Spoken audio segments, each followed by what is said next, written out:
the last video, I told you about how the caliphate was divided, and what was the scenario in the Islamic world, and how many divisions took place. जैसे आपने पढ़ा है कि इस्लामी क्षेत्रों का इतिहास और उसके बारे में पढ़ा है, उनके विकास में जो है वो जितने रिटन डॉक्यूमेंट्स मिलते हैं, वो रिटन डॉक्यूमेंट्स पैगंबर मोहम्मद के जीवन चरित्र को बताते हैं। उन्होंने किस तरीके से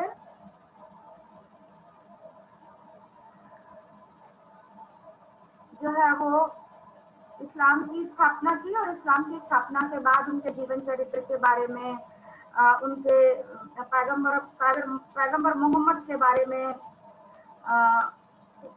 उसके बाद उन्होंने क्या क्या कार्य किए, और जरूरत महसूस हुई, इसलिए उन्होंने जो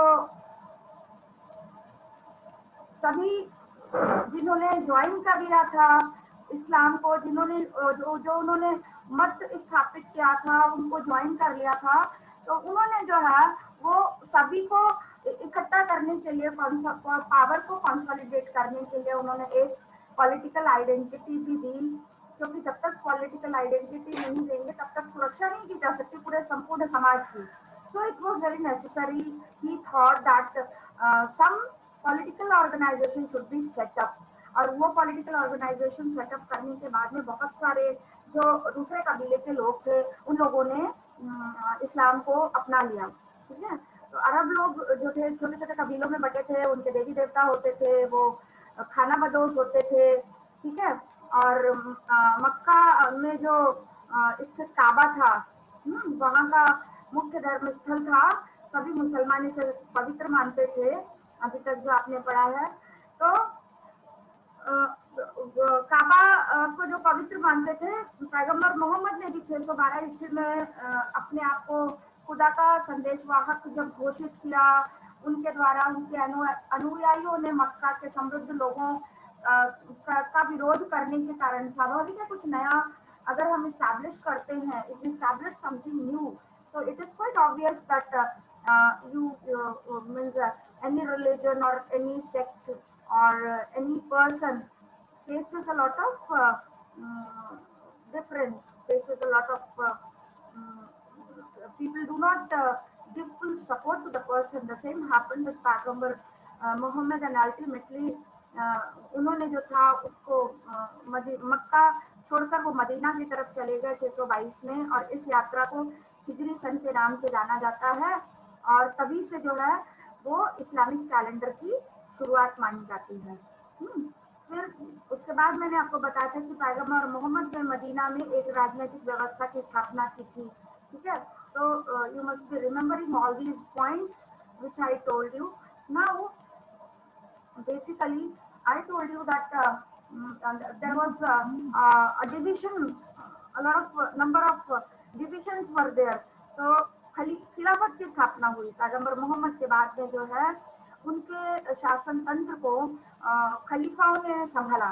तो पहले 4 जो खलीफा थे, उनके अभियानों द्वारा विद्रोहों का दमन किया गया, और फिर जो अंपायर उन्होंने स्टैब्लिश किया था उसका विस्तार किया गया, और कबीलों की शक्ति को एकजुट किया गया। ठीक है, और इस तरीके से एक नई व्यवस्था जो थी वो स्थापित हुई। Now we are going to talk about the Umayyad and the centralization of the polity. किस प्रकार से पॉलिटिक्स को जो है वो सेंट्रलाइज किया गया और उमैयाद की जो है वो स्थापना हुई। ठीक है, तो यहाँ पर जो है वो नई व्यवस्था उमैयाद कैसे स्थापित हुए। चौथे खलीफा जो थे वो अली की हत्या कर दी गई थी और मुआविया जो थे अपने आप को अगला खलीफा उन्होंने घोषित किया था और उमैयाद वंश की स्थापना की गई।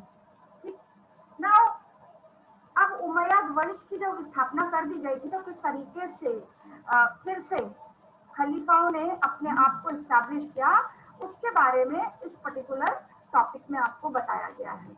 The conquest of large territories destroyed the caliphate based in the Medina and replaced it with an increasingly authoritarian polity। उन्होंने जो था पॉलिटिक्स को, उमैयाद ने जो था वो पॉलिटिक्स को और भी ज्यादा अथॉरिटेरियन बना दिया।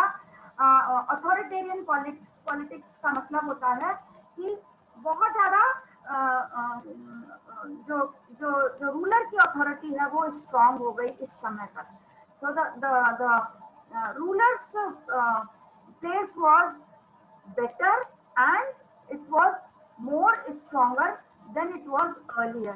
पहले जितनी ये स्ट्रांग थी उससे कहीं ज्यादा और स्ट्रांग ये हो गई। ठीक है, किस तरीके से स्ट्रांग हुई, ये किस तरीके से स्ट्रांग हुई, ये और भी ज्यादा स्ट्रांग हुई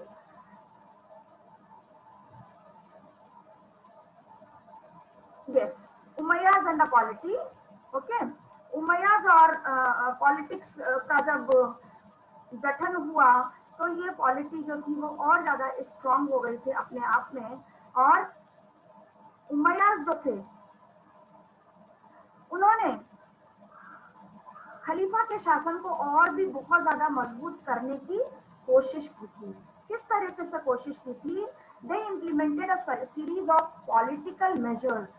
उन्होंने बहुत सारे पॉलिटिकल मेजर्स जो थे वो इस्टेब्लिश किए थे जिसकी वजह से उन्होंने उम्मा को मजबूत किया, उन्होंने लीडरशिप को मजबूत किया, उनके द्वारा जो लीडरशिप थी उसकी अथॉरिटी को मजबूत किया गया और हर हालत में अथॉरिटी को मजबूत किए जाने के कारण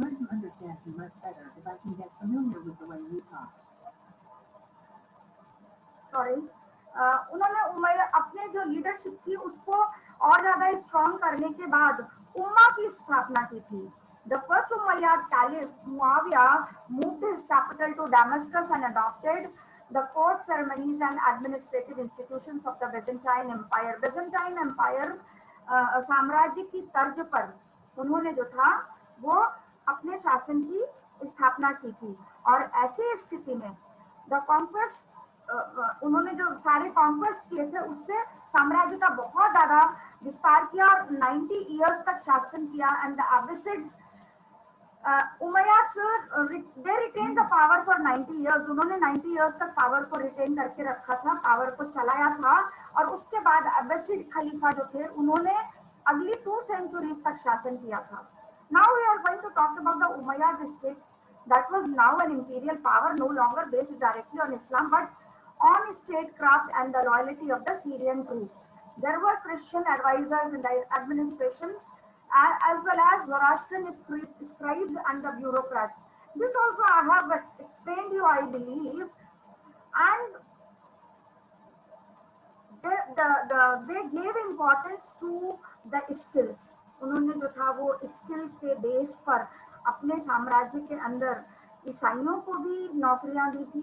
they gave work to the Christians as well as to the Zoroastrians। So by that time, if you talk about the Umayyad caliphate, by that time Christians and Zoroastrians were given equal weightage and as well as the importance। But of course there were number of rebellions। Okay, and Umayyads always appealed for unity and suppressed rebellions in the name of Islam, but there were rebellions। So that was a history which faced a number of revolts, rebellions and unrest by the people। They also retained their Arab social identity during the reign of Abd al-Malik and his successors. Both the Arab and Islamic identities were strongly emphasized। Among the measures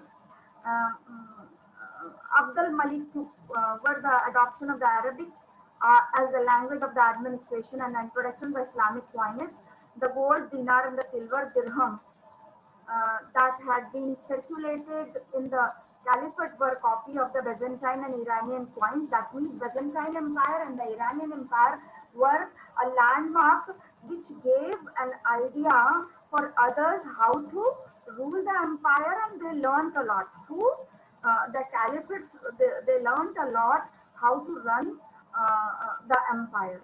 Okay, the symbols were removed from the coin, now carried Arabic inscriptions. Okay, all the Arabic inscriptions, जो Arabic आयतें होती थी उनको उस पर लिखा गया था. ठीक है. और अब्बासी खलीफे, मैंने जैसा कि बताया आपको कि उन्होंने नेक्स्ट 2 सेंचुरीज तक शासन किया था, लेकिन 9th सेंचुरी तक अब्बासी खलीफे जो थे वो कमजोर पड़ गए थे. they were they were not very strong now, and राज्य में गृह युद्ध आपस में जो था वो स्मॉल ग्रुप्स गुटबाजी चालू हो गई थी. तुर्की गुलाम अधिकारियों की शक्ति में वृद्धि हो चुकी थी. टर्किश स्लेव्स जो थे वो बढ़ चुके थे, and 10th and 11th century तक तो टर्किश सुल्तान जो थे दे केम इनटू एक्सिस्टेंस, उनका उदय हो चुका था. और टर्किश सल्तनत जो थी जिसकी स्थापना अल्पतगीन के द्वारा की गई थी वो हो चुकी थी. So Alptigin was the next after the Abbasi caliphs who established the Sultanate.